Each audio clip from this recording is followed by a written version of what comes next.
বাগুন একটি লাভজনক আবাদ, কিন্তু এই আবাদ আপাতত বাংলাদেশের জমিতে আর টিকানো সম্ভব হচ্ছে না। সবুজ গাছ হয়ে যাচ্ছে হলুদ। 100টা কৃষক থাকলে বাগুনের ৭৭টাই বাদ। নাহলে 2025 সালে 80-90 টাকার বাগুন এখন পর্যন্ত 40 টাকা কেজি লাগেনি এক পোকা ছাড়া। গাছ হেলদি হলে যে বাগুন ধরবে না, এটা কোনো কথা না, এটা কোনো সমস্যাই না।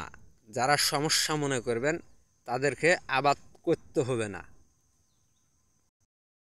ব্যবসাতে খালি যদি লাভই করবেন, লস যদি না করেন, ওই ব্যবসার আপনার মাপ থাকবে না। তো বাগুন কৃষক ভাইদের এবার করা বছরটা হলো লাভ লসের হিসাব পরে, মাঠে টিকে থাকাই হলো মেন। 2025 সালে আলুওয়ালারা বিঘা ভুঁয়ে 90,000 টাকা খরচ করে লাস্টে তারা টাকা পেল 20 থেকে 25,000 টাকা। অনলি 90,000 টাকা খরচ করে 20 থেকে 25,000 টাকা, যা জমিলিতে লাগছে এখন 15,000 টাকা। বাদ বাকি তারা কি মাঠে থাকবে না? ইনশাল্লাহ অবশ্যই থাকবে। লাভ লসেরই তো সব কিছুর হিসাব।